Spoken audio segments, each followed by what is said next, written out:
Hey everybody, this is Andre here with the Kevin Breeze channel, and this is pros and cons for the AT&T Fusion Z. Today, I'm going to be going over some of the best and worst things about the phone to help you make a decision on whether or not it's right for you. Let's get started. So my first pro for this phone is that it has a large display. As you can see here, this phone is a pretty big phone.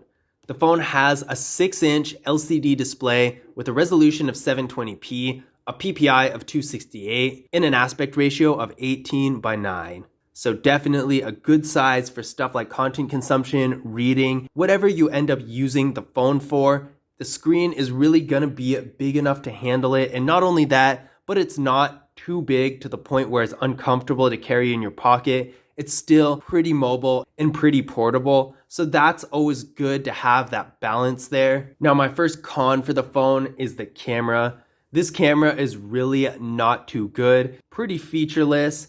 Right here on the bezel, we have a 5 megapixel front-facing camera, and then just one single camera here in the back, and this camera is also 5 megapixels.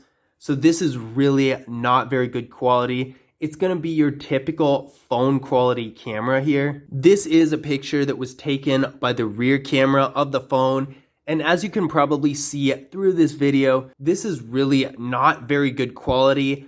I mean, it's not horrible. The picture, you can tell what it is, but the lighting is really off. The exposure isn't handled very well. The colors are okay, but the picture is pretty blurry, even though it was perfectly focused and all of that when the picture was taken. I definitely wouldn't use this phone's camera for anything other than something like Snapchat or sending pictures to your friends or family, something where the quality really doesn't matter a whole lot. I would not use this for even social media where you might want the picture to actually look good, because this really doesn't. You might be able to get a few lucky shots here and there, but it's really not going to get that good of a quality. If you are looking for a phone that has really good camera quality, but is still around a similar level price-wise, I would say something like the AT&T Radiant Max, or even the Blue G91, something like that, or even the Samsung Galaxy A02. That phone is a really new phone that recently came out around the similar level to this one that has a much better camera. These phones really still aren't gonna have super professional, great level cameras, but they're gonna be a lot better than this, a lot more usable. You'll be able to use it for like social media, something like that, where you care about the quality a little bit more. But as far as the AT&T Fusion Z goes, this camera is just really not good. Not only is it featureless, but the quality is pretty bad too. Now, my next pro for this phone is that it has a headphone jack. We got a headphone jack right here at the top, right next to the noise canceling microphone. So that's really nice to see. The reason that I consider this to be a pro worth noting is because more manufacturers, as time goes on, are doing away with their headphone jacks. And I do understand that Bluetooth speakers and headphones are getting more popular and widely used, but it's still nice to use a normal pair of headphones every once in a while. My next con for this phone is the processor. This phone is getting 2 gigabytes of RAM with the Qualcomm Snapdragon 215 processor. We ran a Geekbench 5 benchmark test on this phone, and it came back with a single core score of 100 and a multi-core score of 358. This is definitely not very impressive. In fact, there are really not even that many phones that are worse than this as far as processing power goes. You're really not going to be able to do a whole lot other than web browsing, a little bit of content consumption, and then your basic mobile phone activities. If you try to run any complicated apps, this is not really going to work. Even if you're playing Galaga or something that requires next to nothing in processing power, you're most likely still going to run into some problems here and there just because this processor is so weak. It really doesn't have anything impressive at all. If you're looking for a phone with more processing power, I would definitely recommend looking into the AT&T Maestro Plus. That phone has an insane amount of processing power for its price range. It's not even that much more expensive than this phone, so it's really going to be a lot more impressive as far as processing power goes if you're trying to do more activities than just the basic necessities. Now, my next pro for this phone is the design. Despite everything, I really do think this phone looks good. The bezels on the sides are really thin, and even though there's this part right here that's a little questionable, I really like it. I honestly like having the front-facing camera here on the bezel as opposed to a water drop notch because it's not intruding in the middle of the status bar. It's just there, and overall the phone is pretty slim and it really just looks nice. My next con for the phone is the storage. I don't know how else to put it. This storage is bad. This phone is getting 16 gigabytes of internal storage with microSD card expansion. This is really low. To put this into perspective, just the bare minimum as far as apps go, what you might use on a daily basis, taking a look at this app drawer, this is really not a lot of stuff.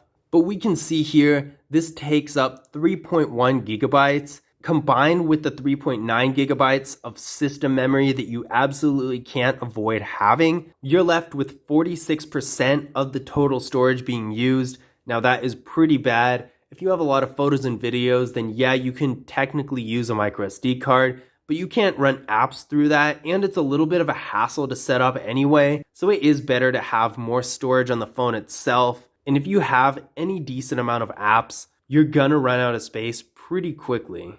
My next pro for this phone is that it uses USB-C instead of micro USB.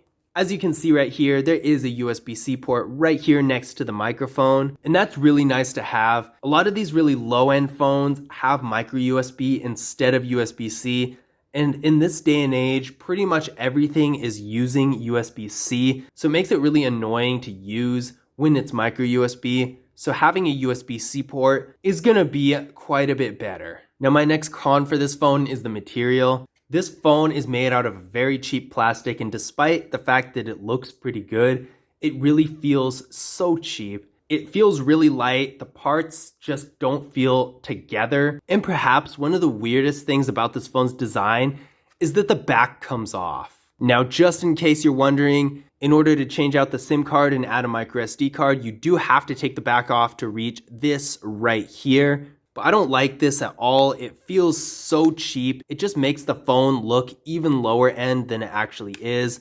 So overall, are really not good, not pleasant to hold either. Now my final pro for this phone is that it has squared off corners on the screen. Now this actually has more benefit than you might think. Having rounded corners like most smartphones these days do cuts off the screen a little, and it doesn't allow the screen to take up as much of the phone itself as I feel like it should.